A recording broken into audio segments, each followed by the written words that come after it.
before this hearing even begins, understand what's at stake here. This isn't about guilt or innocence. This is about whether the court believes any release conditions can keep the community safe while the case moves forward. And the legal bar the state has to clear, it's extremely high. Okay. The court will find and rule as follows. The question is whether or not the state has proven by clear and convincing evidence that there are no release conditions that would reasonably protect the safety of any other person or the community. It's broken down into the three-part analysis articulated in State v. Groves, and in that analysis, the court considers the factors enumerated in Rule 549F6 as required by State v. Anderson. The first question is whether or not the information proffered carries sufficient indicia of reliability to be worthy of consideration. I do find that the state's 6 exhibits. This first step is crucial. The judge is essentially saying, can I even trust the information I'm being asked to rely on? Both sides brought exhibits, testimony, and investigations, and the court finds them reliable enough to move forward. That doesn't mean persuasive, just admissible. And the defendant's 28 exhibits and the court's 2 exhibits and the testimony offered today are reliable for purposes of this decision. The next question is the dangerousness question, the extent to which that information indicates that the defendant may likely pose a threat to the safety of others if released pending trial. I'll back up and note that probable cause was found by the Metropolitan Court judge. We're not set for a preliminary hearing today. Here's the tension point. The court acknowledges the allegations involve minors, which automatically raises a danger level. That finding alone could justify detention. But dangerousness alone isn't enough. The court still has to ask, can strict conditions manage that risk? I do find that that is sufficient for a probable cause finding for today's purposes. So, as to the dangerousness question, based on the nature and circumstances of the present offense, noting that this is a crime where the allegations involve criminal sexual contact of minor children in the genital areas, I do find that is inherently dangerous. So I'm satisfied based on those that the state has proven that Mr. Busfield does pose a danger to the safety of others. As to the last question, whether there are any potential pretrial release conditions that would reasonably protect the safety of others, I'll work my way through the F6 factors, first adopting my findings about the nature and circumstances of the present offense. I'll move on to the weight of the evidence. Now, Ms. Brandenburg-Koch is right. It's important to acknowledge the nature of sexual assault cases, and delays in reporting, especially from minor alleged victims, are fairly common. That sort of sexual abuse often occurs in the dark. This situation is a little different in that the allegations involve the defendant being alleged to have committed these acts. This is one of the most complicated moments in the hearing. The judge openly recognizes how delayed reporting works in child sexual abuse cases, but also notes that independent investigations didn't corroborate the claims. So the evidence lands in a rare legal gray zone, neither strong nor weak. Let me ask you, how should courts weigh allegations when corroboration is missing? On a film set. Now, the defendant's presentation, the affidavits from a number of people who worked on that film set, the independent investigation performed by the law firm hired by Warner Brothers, the testimony offered today do not corroborate the allegations offered by the alleged victims in this case. Now, while true, the statement from those children to law enforcement initially and expressly denied that anything occurred, the children then subsequently reported these things. That's not uncommon.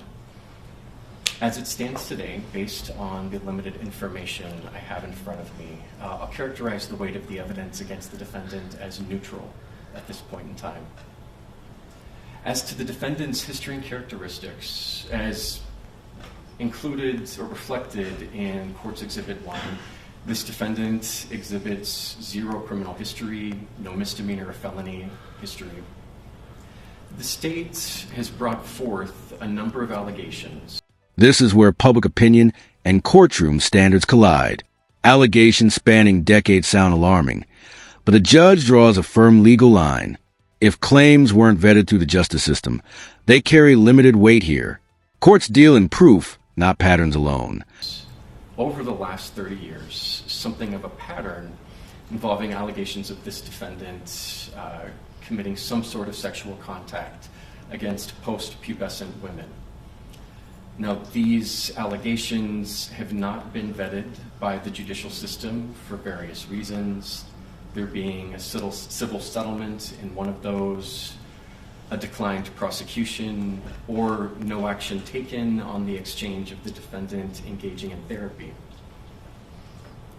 I understand that given the media attention to this case, that more people may come forward with other allegations supporting this pattern. But at this point in time, it's difficult for the court to put too much weight into those allegations as they've not been vetted by the judicial system. And this is a final ruling. The state did not meet the clear and convincing standard required to keep him detained. Release is granted, but under strict conditions. This isn't a win or loss on the charges themselves. It's a reminder of how high the burden is when the government asks to take someone's freedom before trial.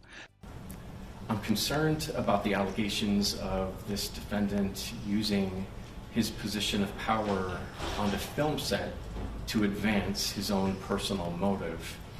But the affidavits offered by other people working on the film set do not show that Mr. Busfield has used or abused that position of power.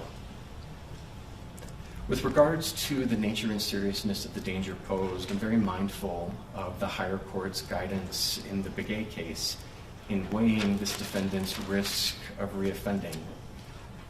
But given the lack of a pattern involving children in this case, I think that can be remedied through different conditions of release.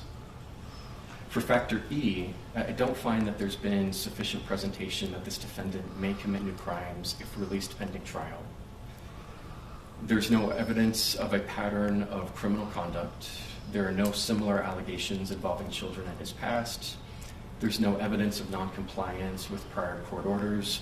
Rather, this defendant self-surrendered and submitted himself to this court's jurisdiction, demonstrating compliance with the court order for his arrest. There's not been any prior pretrial detention finding. So on the balance, I cannot find that the state has proven by clear and convincing evidence that there are no release conditions that would reasonably protect the safety of any other person in the community. So I am denying the state's motion. I'll take care of that order. That'll be published tomorrow.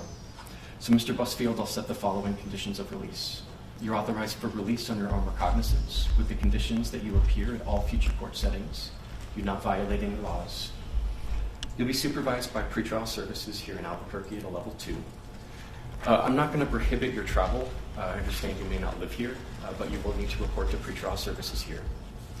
You're not to possess any firearms or dangerous weapons. You're not to possess or consume any alcohol or illegal drugs. You must notify the court of your address. You're not to have any contact with the alleged victims or their families, and you're also not to discuss the case with any witnesses. That's what the attorneys and their investigators are there to do, and we can't have you tamper with any of that. And then you'll need to maintain weekly contact with your attorney in this case. So, Mr. Busfield, do you have any questions for me about what any of those conditions mean? No, sir. Okay. So, attorneys, I'll take care of that order tomorrow. Is there anything else the state would request, Ms. Brandenburg? Good. I would ask for no contact with children under the age of 18. Oh, yeah, sorry. No unsupervised contact with any minor children in this case. Mr. Dodd, any other conditions you'd request? No, Your Honor. I would ask just if the court can get that filed through your TCAA today so that I can... Oh, this conditions of release? Yeah. Yes. I've already, yeah. Perfect. That'll be filed today. Thank you. I'll take care of the full detention order tomorrow. And so with that, anything else, state? Not at this time, Your Honor. In defense? No, Your Honor. Thank you very much. Okay, thank you all. We'll be adjourned. All rise.